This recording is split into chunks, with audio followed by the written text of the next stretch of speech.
BA part 1 paper number 2 लोक प्रशासन, भारतीय लोक प्रशासन। हमने अपनी पिछली कक्षा में भारत का नियंत्रक तथा महालेखा परीक्षक के बारे में चर्चा करी थी, कॉम्प्ट्रोलर ऑडिटर जनरल के बारे में। आज हम उसी की अगली कड़ी के अंदर हम आपको बताते हैं कि लोक लेखा समिति हमारे देश के अंदर संसदीय एक समिति होती है, वह क्या कार्य करती है। हमने आपको पिछले अपनी चर्चा के अंदर बताया था कि भारत का जो नियंत्रक एवं लोक तथा महालेखा परीक्षक होता है वो हमारे देश के अंदर सुप्रीम ऑडिट इंस्टीट्यूशन है। हमारे देश के अंदर सर्वोच्च लेखा परीक्षक का कार्य करता है।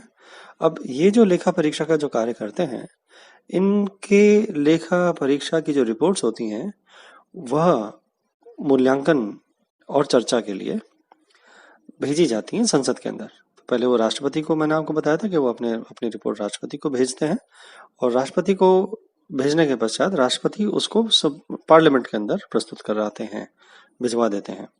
अब हमारी संसद के अंदर उसको मूल्यांकन करने के लिए एक संसदीय समिति का गठन होता है, जो एक लोक लेखा समिति कहलाई जाती है। तो लोकसभा के अध्यक्ष के मार्गदर्शन में यह कार्य करती है तथा लोकसभा में विभिन्न राजनीतिक दलों के प्रतिनिधित्व के अनुपात में ही इस समिति के विभिन्न राजनीतिक दलों से सदस्यों का चयन करके यह बनाई जाती है। तो यह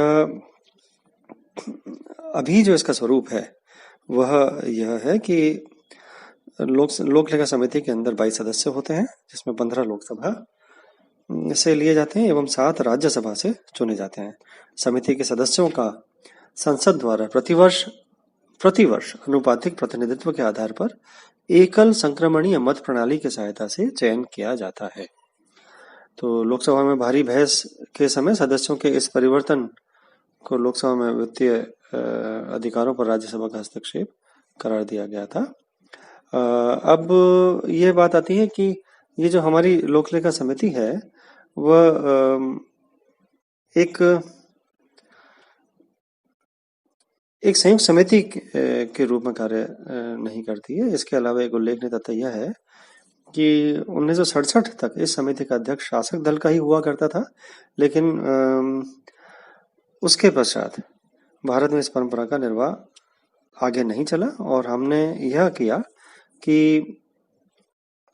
1969 के अंदर सबसे पहली बार मीनू मसानी विरोधी दल के नेता बने, तो उन्हें लोक लेखा समिति का अध्यक्ष भी मनोनीत कर दिया गया। तो लोक लेखा समिति का जो अध्यक्ष होता है वो अब जनरली 1969 से हम देख रहे हैं कि वह एक विपक्ष का नेता होता है। तो लोक लेखा समिति के कार्यों की शुरुआत मैंने जैसे आपको बताया कि CNAG की जो रिपोर्ट आती है उसके साथ इनका कार्य शुरू होता है। तो भारत सरकार के विनियोजन लेखों का सूक्ष्म परीक्षण करना सबसे पहला कार्य इसका यही होता है। तो लेखों में दूसरा बात यह कि लेखों में दिखाई गई राशि को क्या वैध रूप से प्राप्त किया गया है तथा क्या उसे उन्हीं उद्देश्यों से प्राप्ति के लिए खर्च किया गया है जिनके लिए संसद ने अपने विनियोजन अधिनियम में स्वीकृति दी रखी है। यह इसका दूसरा कार्य है कि मतलब जिस पर्पस के लिए जो हमारी संसद ने जिस कारण के लिए किसी पैसे को पास किया है वह उसी कार्य के लिए उतना ही और उसी तरीके से खर्च किया गया है या नहीं। और तीसरा इसका कार्य यह है कि क्या यह व्यय उसी अधिकारी द्वारा किया गया है जो उसके लिए अधिकृत है। तो इन आधारभूत कार्यों के अलावा लोक लेखा समिति का कार्य यह भी है विभिन्न सरकारी निगमों, उत्पादक संस्थानों तथा योजनाओं, प्रोजेक्ट्स जो होते हैं उनके आय व्यय के ब्यौरा तथा उनसे संबंधित महालेखा परीक्षक में दर्शाई टिप्पणियों की जांच करना। इसी तरह राज्य सरकारें भी कई बार इस समिति को अपने किसी कॉरपोरेशन के या निगम के या कोई प्रोजेक्ट है उसके बारे में इनसे आग्रह करके उसका लेखा परीक्षा उसकी ऑडिटिंग उसकी करवा सकती है। तो वो जो ऑडिटिंग का कार्य जो स्टेट गवर्नमेंट्स भी करती हैं उनकी रिपोर्ट्स भी फिर ये लोक लेखा समिति देखती है। समिति प्रत्येक लेखे पर विचार करते समय विभागीय अधिकारियों से स्पष्टीकरण मांगती है। यानी ये क्योंकि संसदीय समितियों का एक सबसे बड़ा फायदा ये होता है कि इस संसदीय समितियों के अंदर सांसद तो बैठे ही हैं, लेकिन मंत्री भी बुलाए जा सकते हैं सरकार के अधिकारी भी बुलाए जा सकते हैं। यानी संसद के अंदर हालांकि ब्यूरोक्रेसी को एंट्री अलाउड नहीं होती है, तो लोकसभा और राज्यसभा के अंदर कभी भी हम उनसे प्रश्न पूछने के लिए उनको वहां नहीं बुला सकते हैं, लेकिन संसदीय जो समितियां होती हैं उनके अंदर हम अधिकारियों को, जो विभागीय अधिकारी हैं, जो आईएएस ऑफिसर्स हैं, उनको हम बुला करके उनसे पूछताछ, उनसे स्पष्टीकरण मांगना, उनकी उनके किए हुए कार्यकलापों को वहां पे चर्चा करने के लिए बुलाया जा सकता है। तो इस तरह से यह एक ऐसी बॉडी है जो कि हमारी ब्यूरोक्रेसी के अंदर जो जो काम किए गए हैं उनकी समीक्षा करती है। लेकिन यहाँ यह स्पष्ट रहेगा कि ये नीति निर्धारक संस्था नहीं है, ये पॉलिसीज बनाने में हस्तक्षेप नहीं कर सकती है। लोक लेखा समिति केवल जो पैसा खर्च किया गया है सरकार द्वारा, उसके उसके औचित्य को, उसकी एफिशिएंसी को, उसकी मितव्ययता को, यह क्वेश्चन उसके ऊपर उठा करके वहां पे उनको बुला के चर्चा करी जा सकती है। तो लोक लेखा समिति ने अर्थव्यवस्था के महत्वपूर्ण क्षेत्रों तथा सरकार की विभिन्न योजनाओं और संगठनों के बारे में सर्वांगीण कार्य निष्पादन की समीक्षा की है। इस बात पर भी ध्यान दिया है कि क्या सरकार द्वारा आरंभ की गई विभिन्न योजनाओं और परियोजनाओं में अपेक्षित परिणाम प्राप्त हुए हैं या नहीं हुए। तो लोक लेखा समिति का कार्य न केवल वित्तीय अनियमितताओं को प्रकट करना है, बल्कि समग्र सामग्री विनिवेश यानी जो इनपुट हुआ है उसका आउटपुट से जो बैलेंस है वो है या नहीं है।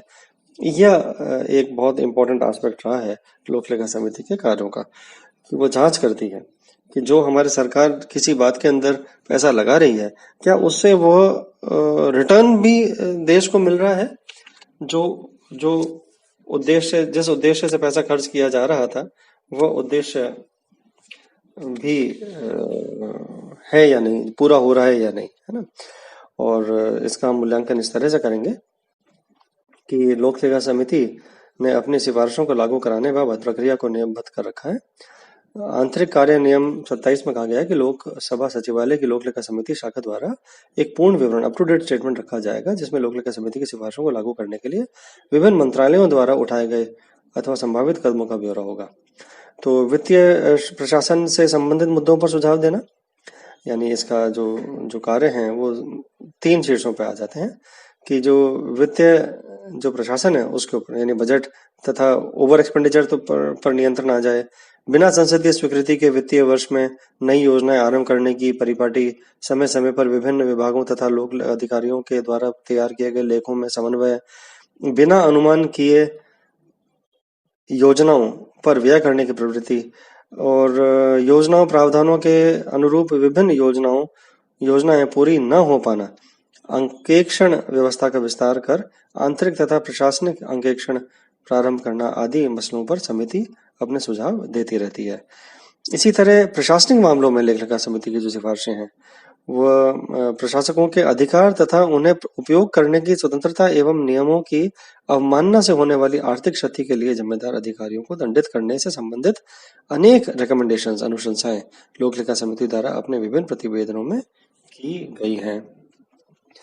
अन्य सामान्य मामलों में समिति प्रकार सरकार के विभिन्न ठेकों तथा ठेकेदारी शर्तों, भंडारण स्टोर्स, कार्यशालाएं, जो वर्कशॉप्स तथा सुरक्षा कारखानों में पाई जाने वाली अनियमितताओं की ओर भी सरकार का ध्यान आकर्षित करती रहती है। तो जो लोक लेखा समिति है, ये उपयुक्त कार्यों की विस्तृत रूपरेखा लोक व्यय पर संसदीय नियंत्रण की सार्थकता की ओर हमारा ध्यान आकर्षित करती है। लेकिन इसकी खामी सबसे बड़ी यह है कि लोक लेखा समिति का जो कार्य है वो पॉलिटिकली कलर्ड रहता है। वहाँ राजनेता बैठते हैं, सांसद बैठते हैं, मंत्रियों को बुलाया जाता है, चर्चाएं होती हैं। तो हर व्यक्ति जो सांसद है वो अपने पार्टी के जो दृष्टिकोण है उसके मद्देनजर रखते हुए वहां पे कार्य करता है, और इससे राजनीतिक जो द्वंद्व है वो चलता रहता है। उनके वहाँ पे जो राजनीतिक जो कॉम्पिटिटिव जो पॉलिटिक्स होती है वो उसको वहाँ पे इन्फ्लुएंस करती है। नतीजा ये होता है कि लोक लेखा समिति की रिपोर्ट्स बहुत लेट आती हैं, कई बार उनमें आने में बहुत टाइम लग जाता है, और जब उनकी रिपोर्ट्स आ जाती हैं तो संसद के अंदर भी उन पर चर्चा करने में काफी देरी हो जाती है। तो संसद के अंदर भी यह कमी है कि संसदीय समिति की रिपोर्ट्स को संसद जब लोकसभा में या आती है तो उसके ऊपर गौर करने में टाइम लग जाता है, और फायदा यह है, इसका सबसे बड़ा प्रभाव तो यह पड़ा है हमारे देश के अंदर कि लोक लेखा समिति के द्वारा उजागर किए गए बड़े बड़े जो घोटाले थे, उनके कारण सरकारों को जाना पड़ गया। कई बार सरकारें गिर गईं, सरकारें बदल गईं, अगले चुनावों के अंदर सरकार बदल गई, ऐसा हमने देखा है। तो यह प्रभाव है कॉम्प्ट्रोलर ऑडिटर जनरल के कार्य जो उनके उजागर करने के थे, सरकारी सरकारी क्षेत्रों के अंदर घोटालों को और अनियमितताओं को जो उजागर करने का कार्य किया है समय समय पर, उसको फिर लोक लेखा समिति में आकर के और उसका परीक्षण किया जाता है, उसको और उसको सूक्ष्म तरीके से देखा जाता है। और इसका नतीजा ये होता है कि बड़े बड़े मसले पार्लियामेंट के अंदर कभी खड़े हुए हैं, जैसे बोफोर्स का मसला मैंने आपको लास्ट टाइम बताया था, जैसे जैसे चारा घोटाला बिहार के अंदर हुआ था। और ऐसे समयों के ऊपर फिर सरकारें कई बार जनता का विश्वास खो बैठती हैं और अगले अगले चुनावों के अंदर उसका बहुत भारी प्रभाव हमें देखने में आया है हमारे देश के अंदर। तो यह चर्चा थी आज की लोक लेखा समिति पे। अगली चर्चा के अंदर हम अगली संसदीय समिति के बारे में चर्चा करेंगे, जो हम एस्टिमेट्स कमेटी कहते हैं, पार्लियामेंट के अंदर प्राक्कलन समिति के बारे में चर्चा करेंगे। धन्यवाद।